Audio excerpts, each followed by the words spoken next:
사도행전 4장 말씀 보도록 하겠습니다.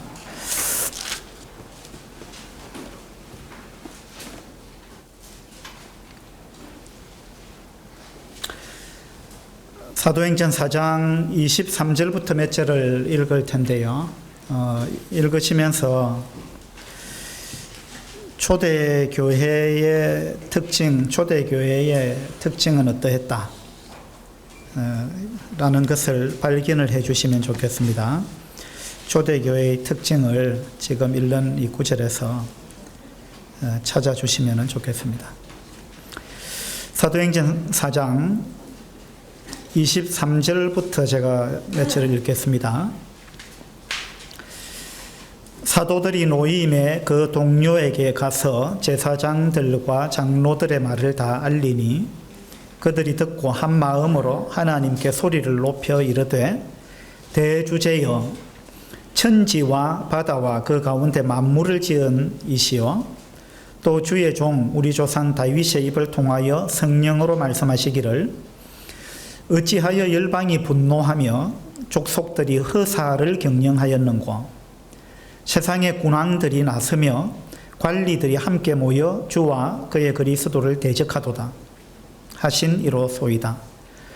과연 헤롯과 본디오 빌라도는 이방인과 이스라엘 백성과 합세하여 하나님께서 기름 부으신 거룩한 종 예수를 거슬러 하나님의 권능과 뜻대로 이루려고 예정하신 그것을 행하려고 이 성에 모였나이다. 주여 이제도 그들의 위협함을 굽어보시옵고 또 종들로 하여금 담대히 하나님의 말씀을 전하게 하여 주시오며 손을 내밀어 병을 낫게 하시옵고 표적과 기사가 거룩한 종 예수의 이름으로 이루어지게 하옵소서 하더라. 빌기를 다하매 모인 곳이 진동하더니 우리가 다 성령이 충만하여 담대히 하나님의 말씀을 전하니라. 이 말씀은 이제 사도들이 성전으로 들어가면서 이제 날 때부터 걷지 못하게 된 사람, 그 사람을 이제 고쳐줬죠. 그리고는 이제 예수 그리스도 그분이 바로 메시아다 하고 성전 앞에서 말씀을 전했습니다. 그로 인해 가지고 이제 많은 사람들이 주님을 믿게 되었죠. 이것을 본 제사장들, 또 성전 맡은 자, 사두개인들, 또 관리들, 장로들, 서기관들, 대제사장, 또 대제사장의 문중, 이런 사람들이 이 당시에 이제 아주 다 힘 있는 사람들입니다. 권력자들이고, 종교 지도자들이고, 사내들인 회원들이고, 귀족들이고, 이런 사람들입니다. 이런 사람들이 이제 모여가지고, 이 일을 한 사도들을 붙잡아서 신문을 하고 위협하고 그렇게 했습니다. 그래 하고 이제 하루가 지나서 그 다음날 많은 백성들이 이제 예수님을 믿기 때문에 이 사도들을 어떻게 하지 못해가지고 그들을 위협하고 경고해가지고 풀어줬습니다. 그래서 이제 23절부터 내용이 사도들이 풀려나왔죠. 풀려나와가지고 이제 어떻게 했다, 이런 내용입니다. 처음에 제가 말씀드린 것처럼 방금 읽었던 이 구절 가운데서 초대교회는 참 이러했구나, 초대교회의 특징은 이러하구나 하는 것을 발견한 부분이 있으면 말씀해 주시기 바랍니다.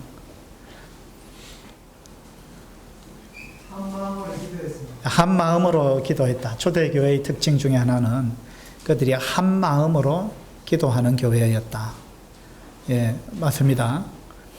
초대교회의 큰 특징 중에 하나가 그들이 진짜 한 마음으로 일심으로 기도하기에 힘썼다. 기도에 전무했다. 뭐 이런 표현들이 사도행전에 이제 반복적으로 많이 나옵니다. 초대교회의 특징은 기도하는 교회였습니다. 그들이 한 마음으로 온전히 하나가 되어가지고 기도에 힘쓰는 그런 교회였습니다. 또 다른 특징 발견한 거 있습니까? 혼자서 대답 다 하시네. 성령이 충만했다. 예, 초대교회의 큰 특징 중에 하나가 모든 성도들이 아주 성령이 충만했다는 것입니다. 성령이 충만했다. 그 다음에 성령이 충만한 결과 어떻게 되었죠? 예, 담대히 하나님의 말씀을 전했다. 성령이 충만하면 이제 담대해지는 것이죠. 그래서 초대교회 성도들은 아주 담대했습니다. 왜냐하면 성령이 충만했기 때문에. 성령 충만한 거는 에베소서에 보면 술 취한 거하고 비슷하다 이렇게 이야기를 하고 있죠. 사람들이 술 취하면 담대해지거든요. 맞죠? 마찬가지로 성령에 취하면, 성령에 충만하면 담대해지는 것입니다. 그래서 초대교회 성도들은요, 목숨을 걸고 주님을 증거했습니다. 죽으면 죽으리라 하고, 이 사도들이 붙잡혀가지고 아까 그 권력자들, 많은 권력자들, 사내들인 회원들, 대제사장, 그 다음에 성전 맡은 자, 성전 맡은 자는 성전을 지키는 수비대장을 의미하는데 대제사장 권력 다음 가는 사람이라 그래요. 그리고 사내들인 회원은, 사내들인은 지금으로 치면은요, 대법원 내지는 국회의사당, 국회의원, 그 정도 해당합니다. 사내들인은 이 법적인 그런 기능도 있었고요, 또 의회 기능도 동시에 갖고 있었어요. 그러니까 사내들인 회원이었다 이러면 요즘 말로 하면 법관이고 그리고 국회의원이다.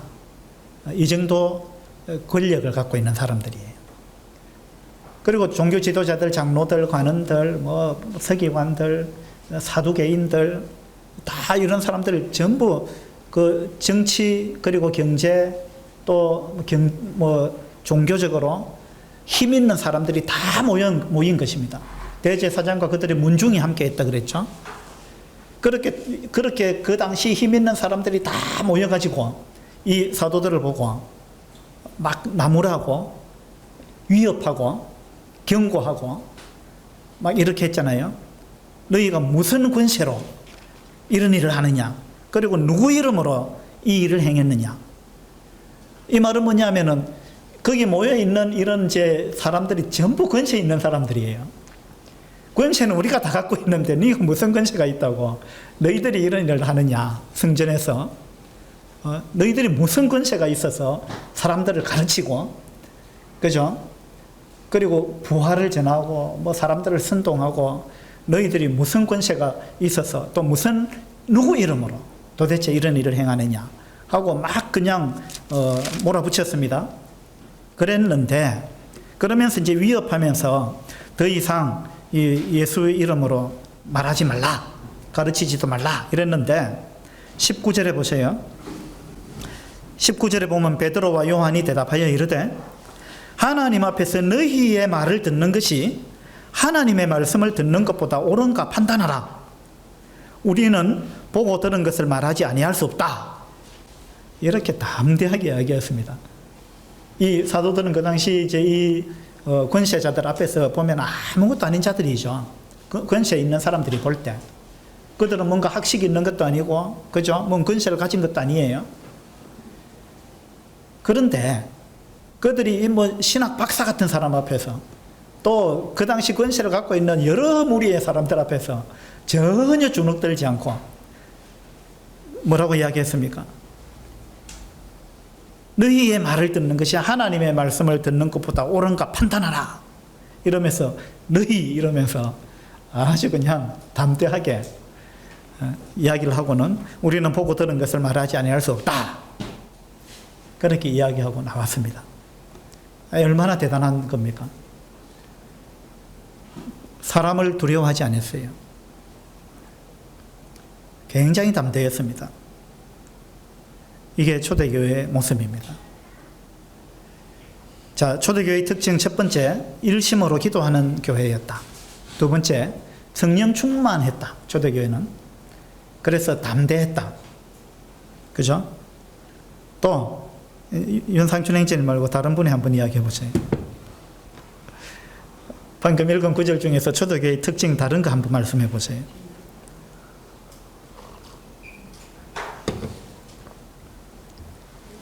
뭘까요? 이인숙 자매는? 잘 안 들려요. 빌기를 다하며. 예. 빌기를 다하니까 어떻게 됐어요?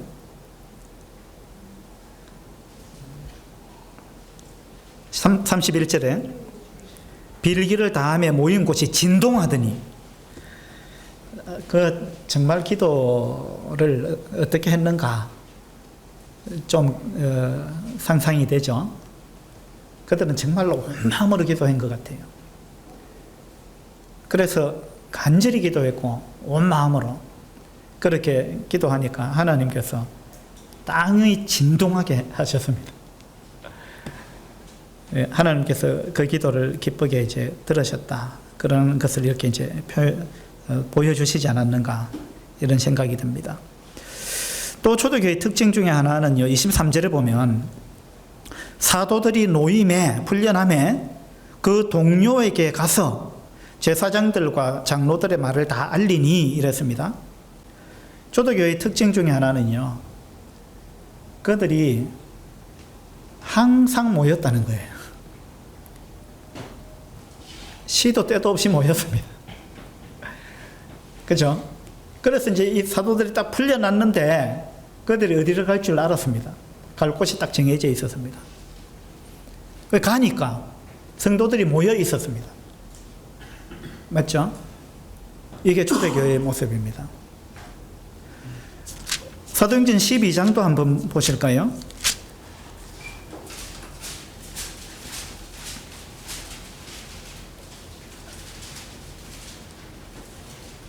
사도행전 12장에서도요, 1절에 그때 헤롯 왕이 손을 들어 교회 중에서 몇 사람을 해하려 하여 요한의 형제 야고보를 칼로 죽이니 유대인들이 이 일을 기뻐하는 것을 보고 베드로도 잡으려 할새 때는 무교절 기간이라 잡음에 옥에 가두어, 이랬죠. 베드로가 또 옥에 갇혔습니다. 그리고 이제 천사의 도움으로 풀려났죠. 풀려나서 어떻게 했느냐 하면 12절에 보세요. 깨닫고 마가라 하는 요한의 어머니 마리아의 집에 가니 여러 사람이 거기에 모여 기도하고 있더라. 베드로가 이때도 옥에서 딱 풀려나니까 갈 곳은 딱 정해져 있었어요. 교회로 간 겁니다. 그들의 동료들이 어디에 있는지 뻔한 거예요. 그들이 항상 모였습니다. 그리고 모였다 하면 기도했습니다. 이게 초대교회의 모습이에요. 이번에도 베드로가 딱 풀려나서 그들이 어디에 모였느냐면 마가 요한의 어머니 마리아의 집에 모였거든요. 거기에 가니까 여러 사람이 거기에 모여서 기도하고 있었다 그랬죠. 그리고 사도행전 4장에서도 사도들이 노임에 그 동료에게 가서 이야기를 하니까 그들이 듣고 한 마음으로 소리를 높이 기도했다. 이게 초대교회의 모습입니다. 우리 교회가 내이동에서 가옥동으로 오고 나서 달라진 점 중에 하나가요, 날마다 모인다는 거예요. 이건 굉장히 좋은 현상입니다. 초대교회처럼 우리가 가옥동으로 오고 나서요, 우리는 날마다 지금 모이고 있어요. 날마다 모여서 밥을 함께 먹고 기도하고 또 친교하고, 그리고 교회 모이니까 교회 뭔가 사람이 북적북적하니까 외부인들도 들어오고, 이런 모습이 이 초대교회 모습을 우리가 재현하고 있는 겁니다. 굉장히 이거는 아름다운 것입니다. 우리 문진석 형제님도 우리 교회 이제 처음에 발을 들여놓기 전에 탐색을 했답니다. 그래서 저쪽 다른 교회, 큰 교회도 가보고 또 우리 교회도 기웃 그려보고 여러 번째 살펴봤다 그래요. 정탐을 한 겁니다. 근데 저쪽 교회 가니까 사람의 인적이 없더라는 거예요. 갈 때마다. 그냥 예배당만 크게 있고 사람의 흔적이 안 보이더라는 거예요. 근데 이제 우리 교회 앞에 오니까 막 사람들이 북적거리고 막 밤중인데도 탁구를 치고 있고 막 카페에도 누가 앉아있고 막 불이 한이 켜져 있고 이렇더라는 거예요. 그러니까 이야, 이 교회가 뭔가 살아있다. 그걸 느꼈다는 거예요. 이게 초대교회의 모습이에요. 초대교회는 이제 우리가 읽었던 이 구절에서 보면은 초대교회 특징을 우리가 서너 가지 찾을 수 있습니다. 그죠? 예. 참 이런 부분 굉장히 아름다운 모습입니다.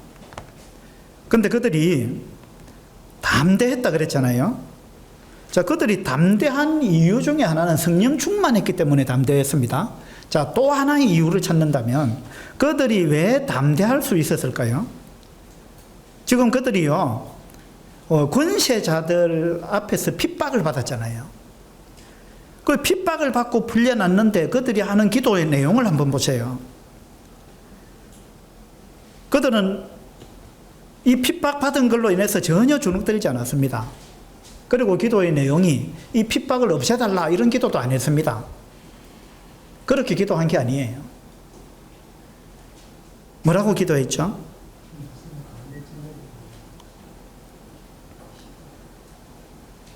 29절에 보면 주여 이제도 그들의 위협함을 굽어보시옵고, 자, 옛날 성경에는 하감하옵시고 이렇게 되어 있었는데 하감한다. 그 위에서 밑으로 이제 내려다 본다 이 말이죠.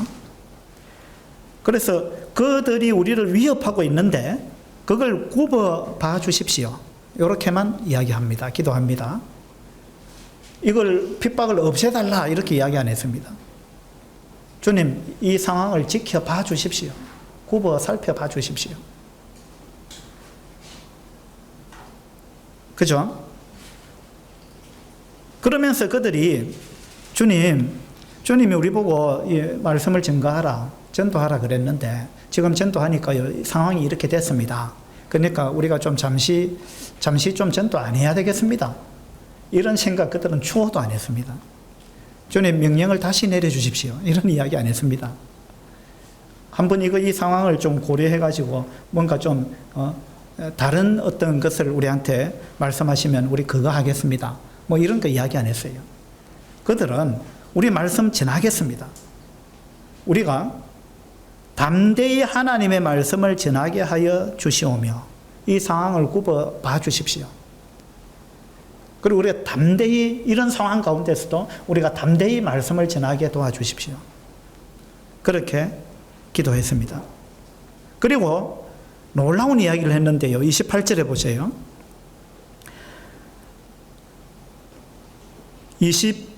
25절부터 볼까요? 25절에 이제 구약 성경을 그들이 인용해서 기도했는데 어찌하여 열방이 분노하며 족속들이 허사를 경영하였는고 세상의 군왕들이 나서며 관리들이 함께 모여 주와 그의 그리스도를 대적하도다 라는 말씀을 인용을 해서 기도했습니다. 이게 구약 성경 어디에 나오는 말씀이죠? 예, 시편 2편에 나오는 말씀입니다. 그죠? 여기에 보니까 지금 열방이 분노했다. 열방은 이제 이방 국가들을 의미합니다. 이방의 나라들이 막 합세해가지고 일어났다 이 말입니다. 일어나가지고 하나님을 대적한다는 거예요. 열방의 군왕들이, 사람들이 권세 있는 이런 사람들이 이스라엘뿐만 아니라 이방 나라에서 막 들고 일어난다는 겁니다. 이게 이제 마지막 때 주님이 다시 오실 때, 주님이 재림하실 때, 지상 재림하실 때 있게 될 모습인데, 그때 주님이 지상 재림하게 될 때 전 세계가 일어나가지고 하나님을 대적하게 될 거예요. 지금 그 이야기거든요. 열방이 분노한다. 그 다음에 열방이 일어나고 족속들이 또 일어난다. 족속들이 일어나가지고 하나님을 대적한다. 여기서 이 족속들은 앞에 열방은 이방인이라면 이 뒤에 이제 족속들은 이스라엘 민족을 의미하는 것으로 보입니다. 그 다음에 26절에 또 세상의 군왕들이 나서고 또 관리들이 함께 모이고 그 당시 정말 힘 있는 사람들이 다 모인다 이 말입니다. 모여가지고 하나님을 대적한다 라는 이야기입니다. 그런데 25절에 보니까 그들이 모여서 뭘 했습니까? 26절에는 그리스도를 대적했는데 25절에서는 뭘 한다고 했어요? 허사를 경영한다. 허사를 경영한다 이랬습니다. 그러니까 온 지구상에 권세 있는 사람들이, 모든 군왕들이, 각 나라에 권세 있는 모든 사람들이 다 일어나가지고 하나님을 대적하지만 그러나 시편 기자가 이야기하기를 너희들이 허사를 경영하고 있다. 너희들이 헛된 일, 그리고 이건 아무런 소득이 없는 일, 그리고 헛일을 하고 있다. 헛일. 너희들이 지금 되지도 성취할 수도 없는 일을 허사를 경영하고 있다. 라고 시편 기자가 이야기를 했습니다. 그죠? 이거하고 이 시편을 왜 그들이 기도하면서 인용했느냐 하면 지금 자기들이 당하고 있는 모습이 이 시편 2편에서 말씀하고 있는 거하고 너무나 흡사한 거예요. 지금 이스라엘에서 권세 있는 사람들이 다 일어나가지고 자기들을 지금 위협하고 있잖아요. 이게 주님이 재림하실 때 모습하고 너무나 비슷한 거예요. 모든 힘 있는 사람, 권세 있는 사람이 다 일어나가지고 핍박하는데, 근데 그 결과를 이 지금 초대교회 성도들은 알고 있는 거예요. 너희가 허사를 경영하고 있다. 이걸 믿었습니다. 초대교회 성도들의 믿음은 이거였어요. 너희들이 힘 있는 사람 다 일어나가지고 우리를 핍박해봐라. 그러나 결국은 너희들이 헛일을 하는 것밖에 안 된다. 너희들은 허사를 경영하는 거다. 라는 믿음이 있었어요. 그래서 초대교회 성도들은 담대했습니다. 이 말은 뭐냐면 하나님이 우리 편이다. 이 세상에 힘 있는 사람 다 일어나봐라. 그리고 우리한테 어떻게 해봐라. 우리 뒤에는 하나님이 계시다. 하나님이 우리 편이다. 그러니까 초대교회 성도들은 전혀 주눅들지 않았습니다. 왜? 하나님이 내 편인데. 하나님이 우리 편인데. 안 그래요? 여러분 이 사실을 믿습니까? 하나님이 여러분 편이라는 걸 믿습니까? 하나님이 여러분의 뒤에 든든한 백으로 계시다는 사실, 이 사실을 믿습니까? 이솝우화에 보면은 저기 여우가 그랬어요. 여우가 막 지나가니까 모든 동물들이 막 슬슬슬슬 기는 거예요. 예? 그 여우가 완전히 야, 이 무슨 이런 세상이 있나 하고 목이 힘주고 다녔는데 나중에 보니까 뭐 때문에 그랬어요? 그 여우 뒤에 호랑이가 따라왔어요. 그러니까 동물들이 슬슬 기고 피한 게 여우를 보고 피한 게 아니죠. 호랑이를 보고 피한 거예요. 호랑이를 보고. 그 여우는 뭐 그것도 모르고 우쭐했습니다. 우리 뒤에 하나님이 딱 계시니까요. 우리 힘주고 살아야 됩니다. 맞죠? 주눅들 필요 없습니다. 무슨 상황이 벌어지든 상관없습니다. 예? 우리 그리스도인의 특권은요, 상황과는 아무 상관이 없는 거예요. 환경과는 아무 상관이 없습니다. 어떤 환경에 있든지 하나님이 함께 계시면 아무런 문제가 안 되는 거예요. 이것이 초대교회 성도들의 믿음이었습니다. 27절에 보세요. 시편 2편을 딱 인용하고 나서 그걸 그들의 상황과 똑같다는 걸 27절에서 보여주고 있습니다. 과연 헤롯과 본디오 빌라도는 이방인과 이스라엘 백성과 합세하여 하나님께서 기름 부으신 거룩한 종 예수를 거슬러 그들이 이렇게 했는데 25절과 6절에도 네 부류가 나왔습니다. 열방, 족속, 세상의 군왕들, 그 다음에 관리들, 네 부류가 권세 있는 사람들이 다 그리스도를 대적했습니다. 27절에도 헤롯, 본디오 빌라도, 이방인, 이스라엘 백성 이 네 부류가 합체했습니다. 그렇게 해서 주님을 재판해서 주님을 십자가에 못 박았습니다. 그죠? 네 부류가. 여기서 헤롯은요, 이 26절에 나오는 관리들에 해당할 것이고, 본디오 빌라도는 26절에 나오는 세상의 군왕들에 해당할 것이고요. 그 다음에 이방인, 일방이고, 이스라엘 백성은 족속들, 이렇게 아마 연결이 될 거예요. 그러니까 이 상황을 딱 보면서, 이야, 시편 2편에 기록했던 거하고 너무나 똑같구나. 주님을 십자가에 못 박은 거예요. 그들이 헛일을 했구나. 주님 부활하셨잖아요. 결과적으로 그들이 헛일을 한 거예요. 그죠? 그리고 이것만 그런 것이 아니고 지금 자기들이 핍박을 당하고 있는 것도 똑같은 상황이다. 이걸 이제 초대교회 성도들은 알았습니다. 너희들 권세 있는 사람들 다 모여봐라. 자, 4장 1절에 보면요, 이 권세 있는 사람들 다 등장합니다. 4장 1절에 제사장들, 성전 맡은 자, 사두개인들, 그 다음에 5절에 보면 관리들, 장로들, 서기관들, 6절에 보면 대제사장, 그리고 대제사장의 문중, 그들이 다 참여하여 사도들을 가운데 세우고, 자, 이 권세 있는 사람들이 다 모였습니다. 산헤드린 회원만 해도 70명이잖아요.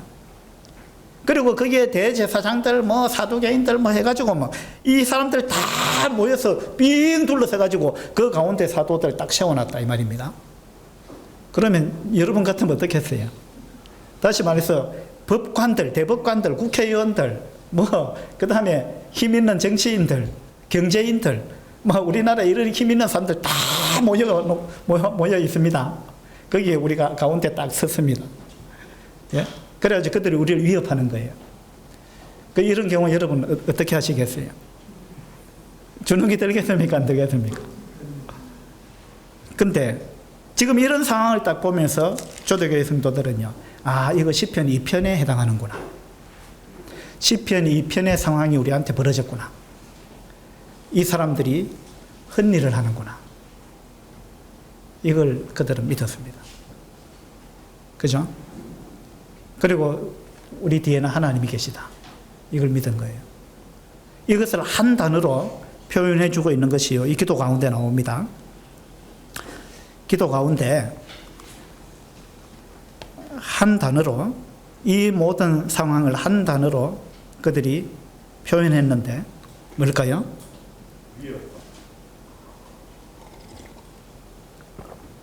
위협받고 있는 것은 지금 현재 상황입니다. 근데 이 상황을 하나님이 다 통제하신다. 예? 대주제요. 맞습니다. 이건 전부 하나님의 손아귀에 있다.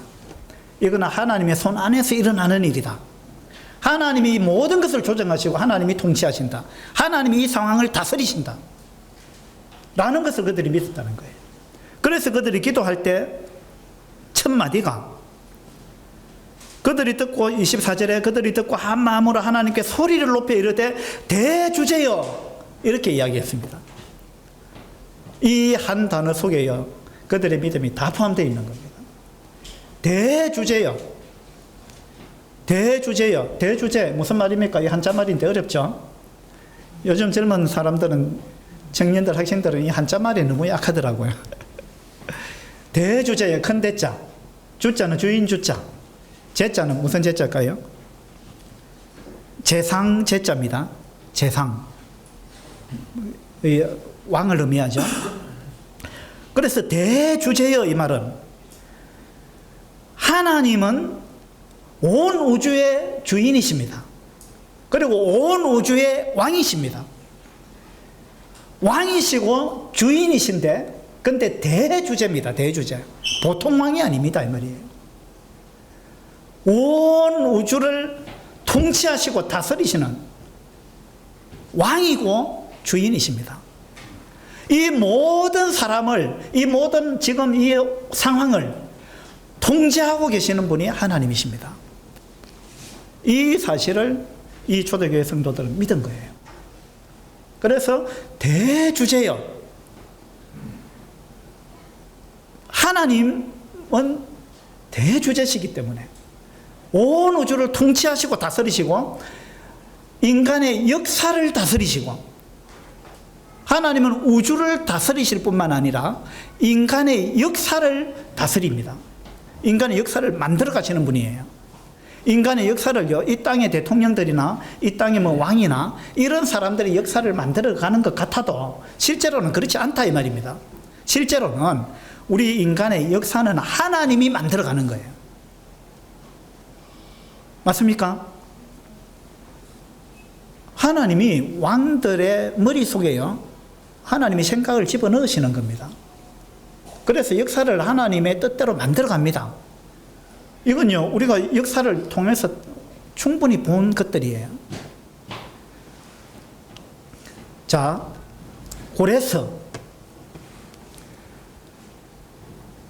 고레스가 태어나기도 전에 바사의 왕, 페르시아의 왕 고레스가 태어나기 175년 전에 하나님이 고레스의 이름을 불렀습니다. 그리고 고레스를 왕으로 세우겠다. 그리고 고레스를 통해서 내가 뜻을 이룰 것이다. 라고 하나님이 말씀하셨습니다. 이사야서에 나옵니다. 고레스가 태어나기도 전에 하나님은 그 사람의 이름을 불렀습니다. 그리고 그 이름을 성경에 기록했습니다. 얼마나 놀라운 거예요. 그렇게 해서 하나님이 고레스가 태어나서 이름을 고레스로 짓도록 만들었고, 하나님이 그렇게 말씀하셨으니까 이름이 고레스가 되도록 하신 겁니다. 누가 이름을 지었는지 모르지만 그렇게 짓도록 하나님이 그 이름 짓는 사람의 마음을 움직인 거예요. 그리고 그 고레스가 왕이 되도록 하나님이 하셨습니다. 그리고 그 고레스가 바벨론을 무너뜨리게 하셔서 하나님이 뜻하신 바를 고레스를 통해서 만들어 가셨습니다. 그리고 다니엘서에 보면 하나님이 다니엘의 꿈을 통해서 또 느부갓네살 왕의 꿈을 통해서 앞으로, 지금 그 시대는 바벨론 제국이 다스리던 시대입니다. 그런데 바벨론 제국 다음에 어떤 제국이 일어날 것이며, 그 제국 다음에 또 어떤 제국이 일어날 것이며, 그 다음에 또 어떤 제국이 일어날 거다. 이 바벨론 다음에 세 개의 큰 제국이 일어나 가지고 앞에 큰 제국들을 차례로 무너뜨릴 것이다. 라는 것을 다니엘서에서 하나님이 말씀하셨잖아요. 그러면서 이미 일어나지도 아니한 나라의 이름을 하나님이 금명합니다. 왕들의 이름을 금명합니다. 이런 분이 하나님이에요. 그 하나님은 하나님의 뜻대로 그 일을 이루어 가십니다. 맞죠? 에스더서에 보면 하만이 모르드게를 나무에 달려고 만반의 준비를 다 해놨습니다. 그렇죠? 그런데 그 나무에 누가 달렸어요? 그 준비한 하만이 달렸습니다. 그게 어떻게 가능했습니까? 하나님이 어느 날 그때 왕이 밤에 잠이 안 오게 하셨습니다. 맞죠? 이거 전부 하나님이 하시는 거예요. 왕이 어느 날 밤에 잠이 안 오는, 이상하게 그날 밤에 잠이 안 오는 거예요.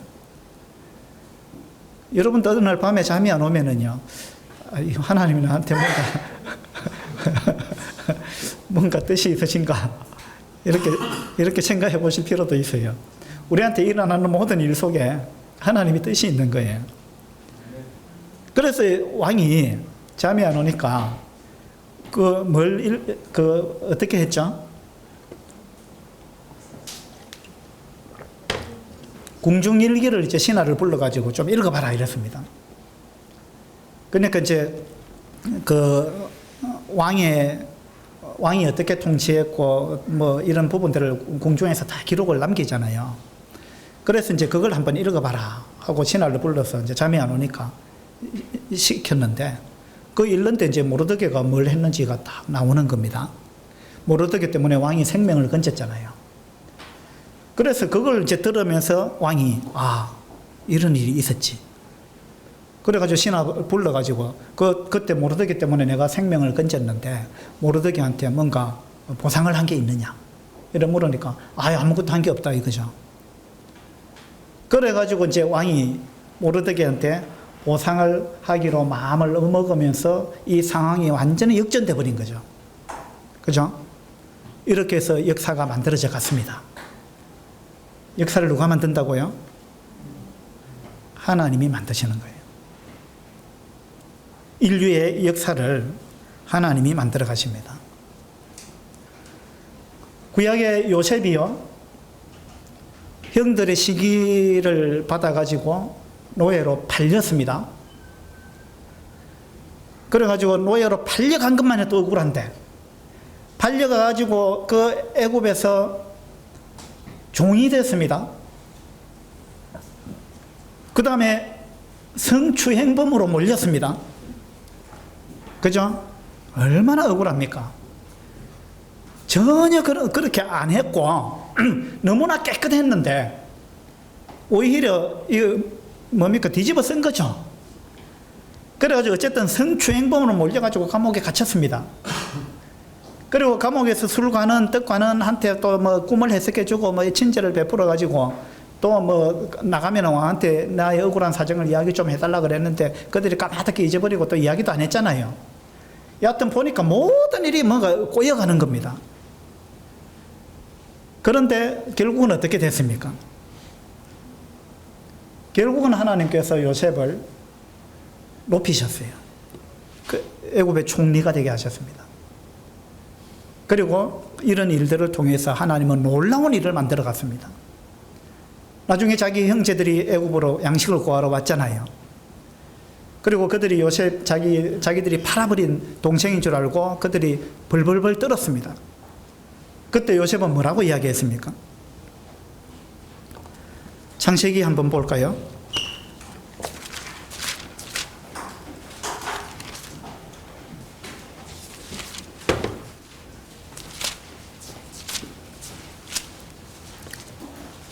창세기 45장입니다.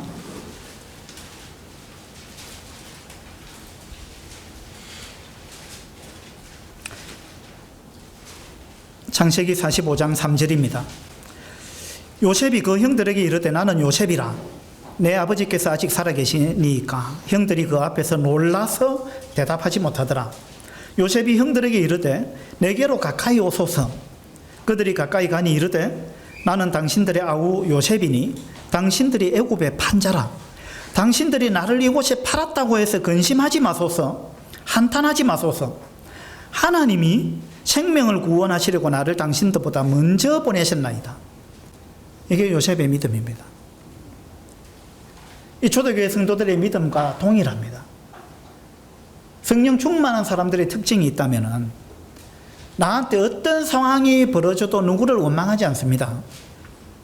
이거는 하나님의 뜻이다. 하나님이 나한테 좋은 걸 주시기 위해서 이와 같은 것을 허락하셨다. 이것은 하나님의 섭리 가운데 하나님의 손 아래에서 일어난 일이다. 그리고 하나님이 나에게 필요해서 주셨다. 이것을 믿는다는 것입니다. 그래서 어떤 상황이라도 그들은 담대하다는 거예요. 그래서 요셉도요, 형들한테 지금 근심하지 마십시오. 한탄하지 마십시오. 당신들이 나를 판 게 아닙니다. 하나님이 하셨습니다. 이렇게 이야기하는 거예요. 하나님이 하셨습니다. 왜? 더 좋은 걸 우리한테 주시려고. 더 좋은 걸 주시려고. 그 다음에 7절에도 보시면 하나님이 큰 구원으로 당신들의 생명을 보존하고 당신들의 후손을 세상에 두시려고 나를 당신들보다 먼저 보내셨나니. 당신들이 나를 판 게 아니고 하나님이 나를 보내셨다. 당신들보다 먼저. 왜? 우리를 살리려고. 더 좋은 걸 주시려고. 8절에도 보면 그런즉 나를 이리로 보내니는 당신들이 아니요 하나님이시라. 하나님이 나를 바로에게 아버지로 삼으시고 그 온 집의 주로 삼으시며 애굽 온 땅의 통치자로 삼으셨나이다. 그래서 이 모든 것 다 하나님이 하신 겁니다. 이렇게 이야기했습니다. 이게 뭐냐면 하나님이 대주제다. 그 말입니다. 하나님이 모든 걸 주관하신다. 하나님이 모든 걸 통치하신다.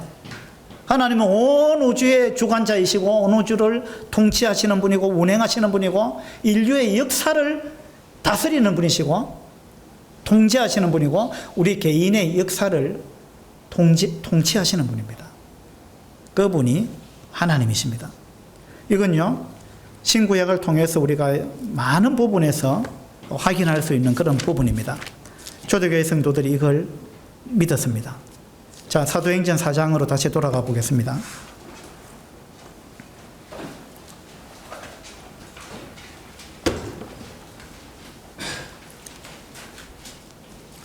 사도행전 4장 1절부터 나오는 그 은혜에 있는 많은 사람들, 이 사람들이 모였습니다. 왜 모였습니까? 뭐 하려고 모였어요?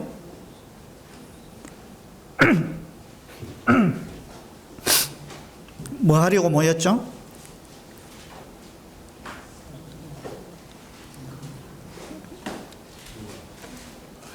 모여가지고 사도들을 붙잡아 놓고 그들이 협박했죠.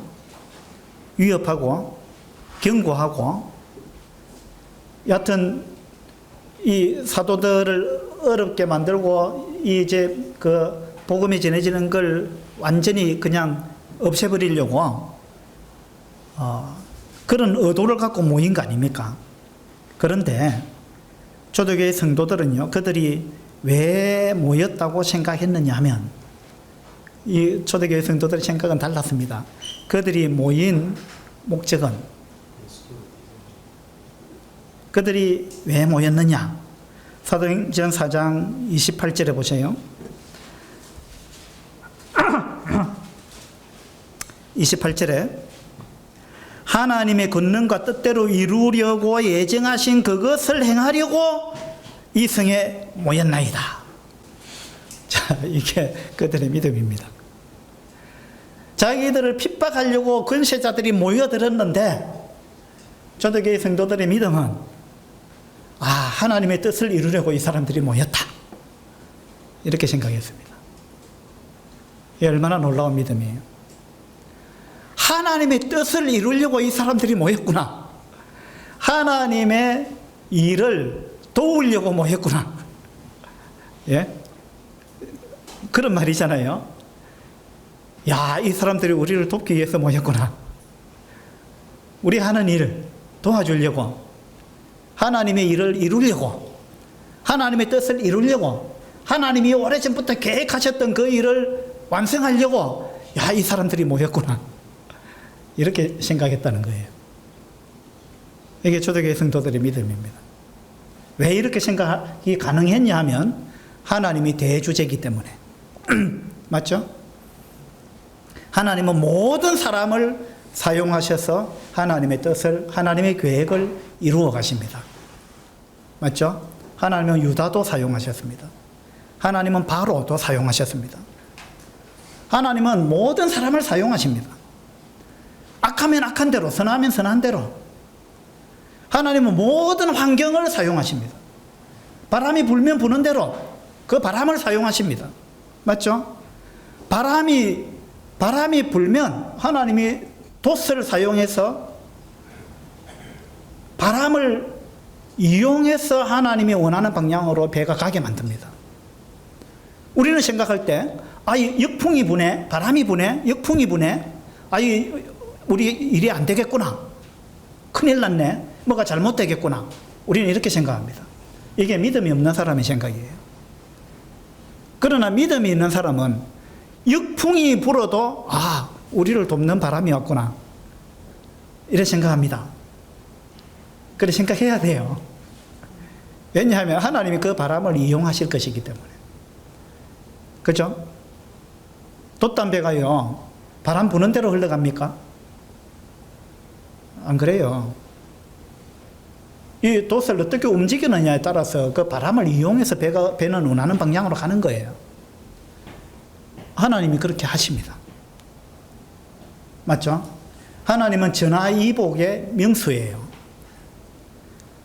무슨 안 좋은 일이 벌어져도 하나님은 그것을 통해서 더 좋게 만들어버립니다. 그래서 하나님이 대주제예요. 그래서 여기서 지금 권세자들이 사실은 회방하려고 모였는데, 권세자들의 생각은, 그들의 목적은 회방하려고 모였습니다. 그런데 그들은 꿈에도 생각하지 못했습니다. 자기들이 회방해가지고 이들이 씨를 말려버릴 작정을 하고 그런 의도로 모였는데, 그들이 하나님의 일을 오히려 더 도와주는 결과를 낳게 될 줄 그들은 상상을 못했습니다. 그런데 하나님은 그렇게 하시는 거예요. 사탄이 예루살렘 교회를 핍박했습니다. 그러면 그들이 이 교회가 수그러들 줄 알았어요. 없어지거나 힘을 잃거나 그렇게 될 줄 알았습니다. 그런데 어떻게 됐습니까? 사도행전 7장에 그들이 엄청나게 핍박을 했죠. 예루살렘 교회를 없애버리려고 했습니다. 그런데 사도행전 8장에 보니까 그 핍박으로 인해서 교회가 더 널리 퍼졌습니다. 맞죠? 이게 하나님이 하시는 일이에요. 그래서 하나님은 대주제입니다. 오늘 사도행전 4장을 통해서 하나님은 모든 상황을 통치하시는 분이다. 하나님이 주권자라예요. 초대교회 성도들이 이걸 믿었고 우리도 이걸 믿는 겁니다. 안 믿어지시는 분은 이제 믿으세요. 지금부터. 이걸 믿는 게 믿음이에요. 우리에게는 모든 상황을 통치하시고 통제하시는 대주제 되신 하나님이 계시는 것입니다. 그래서 이 사실을 믿고 우리도 초대교회 성도들처럼 담대하게 무슨 일을 만나든지 간에 우리가 담대하게 주님의 뜻을 이루어가는 그러한 우리 모두가 되면 좋겠습니다. 로마서 8장 28절에 보면 우리가 알거니와 하나님을 사랑하는 자 곧 그 뜻대로 부르심을 입은 자들에게는 모든 것이 합력하여 뭘 이룬다고요? 선을 이룬다. 모든 것이 합력하여 선을 이룬다. 하나님이 대주제이기 때문에 가능한 일입니다. 한 구절 보고 마치겠습니다. 시편 76편을 보고 마치겠습니다.